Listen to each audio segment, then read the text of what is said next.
DYSP अजूनही तेच आणि त्यांच्याकडेच तपास.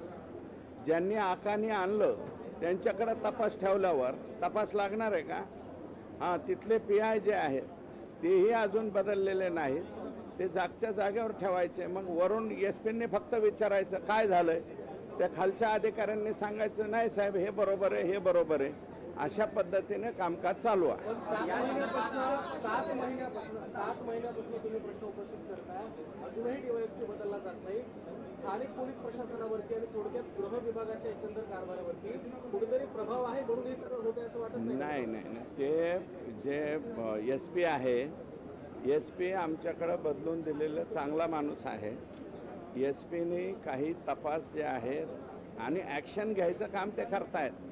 परंतु सबऑर्डिनेट आमचे तिथे असलेले ॲडिशनल SP आणि हे जे आकानी नेमलेले लोक आहेत हे एकत्रितरित्या बसून चर्चा करून पाहिजे तसं फिडिंग SP-ला करतात आणि म्हणून SP-सुद्धा काही वेळा त्या ठिकाणी गर्तेत येत आहेत असा प्रकार या ठिकाणी दिसतो. पालकमंत्री प्रसन्न आहे का? ज्या पद्धतीने पालकमंत्री आले, त्यांनी धूम धडाक्यात आपला कारभार घेतला, मग नंतर जैसे ती परिस्थिती आली का? नाही, पालकमंत्री आकाला सपोर्ट करत नाहीयेत. फक्त अजूनही त्या परळीमध्ये तुम्ही बघा, एवढं मोठं हत्याकांड संतोष देशमुखासारखं केलं आणि महादेव मुंडेच्या खुनामध्ये सुद्धा आकाच आहे. डायरेक्ट आकाचे लागे बांधे आहेत. आकाच्या जवळपासचे जे लोक आहेत त्या सगळ्यांचीच नावं त्या ठिकाणी पुढे आलेली आहेत आणि अजूनही त्या परळीमध्ये बोर्डावरती कदाचित धनंजय मुंडेचा फोटो छोटा आणि आकाचा फोटो मोठा आहे. पण हे आका कोण आहे? सातत्यानं तुम्ही आका उल्लेख करताय. जेलमध्ये आहेत का? आका सध्या जेलमध्ये आहेत. कोण आका आहेत ते तुम्हाला माहिती आहे. 7 महिने झाले तुम्ही म्हणता हे प्रकरणामध्ये DYSP वगैरे सगळी मंडळी प्रभावाखालची आहेत आणि 7 महिने नाही, 21 ऑक्टोबर 2023 प्रकरण पुढे येऊन 7 म्हणजे महिने आता 2025चा ऑक्टोबर येईल. प्रकरण पुढे येऊन 7 महिने झाले. तुम्ही 7 महिन्यांपासून प्रामुख्याने मांडताय आणि आता त्याला चर्चेत येत आहे. खरं तर 7 महिन्यात त्याच्यावर कारवाई करण्यात झाली संबंधित पोलिसांनी. मी स्वतः लेखी पत्र SP-ना दिलेलं आहे. परंतु SP-नी ज्यांच्याकडे तपास होता त्यांच्याकडून दुसरीकडे काढून दिला.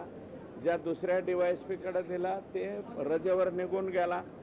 त्याच्याकडून काढून परत तिसऱ्याकडे दिला. ते ज्यांच्याकडे दिला त्यांची नियुक्तीच आकाने केलेली आहे.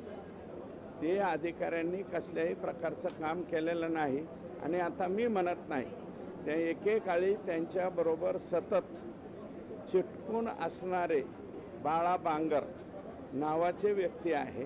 त्या मुलांनी जबाब दिलेला आहे. त्याचं चौकशी करायच्या SP-नी चौकशी करायला पाहिजे त्या जबाबावर. पण आता तुमच्याकडनं काही या संदर्भात पुढाकार घेतला जाणार आहे? मी 100% ज्ञानेश्वरीताई मुंडेंच्या बरोबर आहे. ज्ञानेश्वरी मुंडेंना आणि मुळातच महादेव मुंडेंच्या खुन्यांना त्या ठिकाणी सजा झाली पाहिजे.